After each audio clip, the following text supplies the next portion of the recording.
weighing the pros and cons will help you supersize your business. Sharon Horne-Ellstrom here, and our idiom today is weighing the pros and cons. This is an idiom that's origin dates back to ancient Greek and Latin philosophers. Aristotle is credited with his philosophy of looking at a problem or a situation from all different perspectives and analyzing those alternatives or analyzing those different points of view and perspectives as one of the origins of this particular idiom and expression, which today means looking at the advantages and looking at the disadvantages of any choice, any opportunity, any decision, any product offering that you're going to make. It's what's led to so many tools that are in existence today in terms of SWOT analysis, strengths, weaknesses, opportunities, and threats. Audits. Audits are one of my favorite tools, and a lot of people are afraid of audits because usually it's an outside agency. You know, you think IRS audit, but they're ways of looking at what we're doing in our businesses and finding ways to improve, right?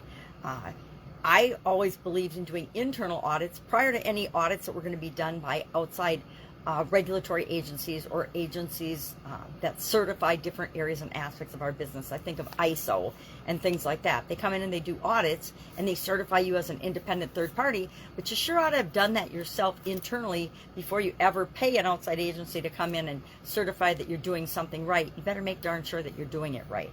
We also want to weigh the pros and cons as we're considering the markets and the customers that we serve, the products and services that we offer, because if we don't know that there's benefits and advantages and disadvantages to the different offerings that we put out there, we're going to be at the mercy of our competition, because all of us have competition, even if it's in different industries that don't seem related sometimes.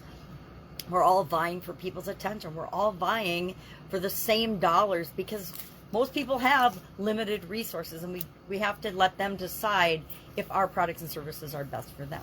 It's one of the ways we supersize and grow our business.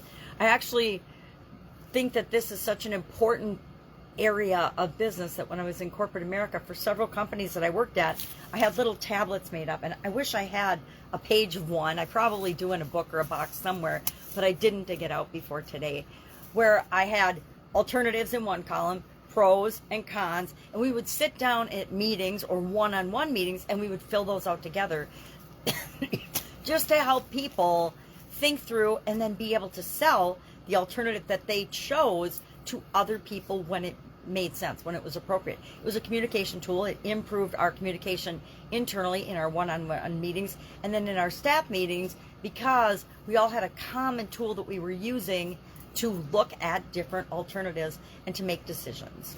So wondering if you've ever done or had anything like that, or how you weigh the pros and cons in your business today when you're making decisions. Do you communicate your thinking on that, or do you just do it and then pass that order down and tell people what to do? I used to do that sometimes, but it wasn't nearly as effective as bringing people in on the problem-solving decision-making and using tools like the pros and cons or the plus or minus tool. Again, one of my favorites that I also made tablets of for people to use, because it helps us to formalize our thinking and then be able to share it and communicate it with other people. Because guess what? People just want to know what you're thinking and why you're thinking it so that they can buy into the decision too. If there's logical reasons, they usually buy into it. If you just say, I feel like it, that might be a little harder to sell. So, I'd like to know your experience with this particular idiom.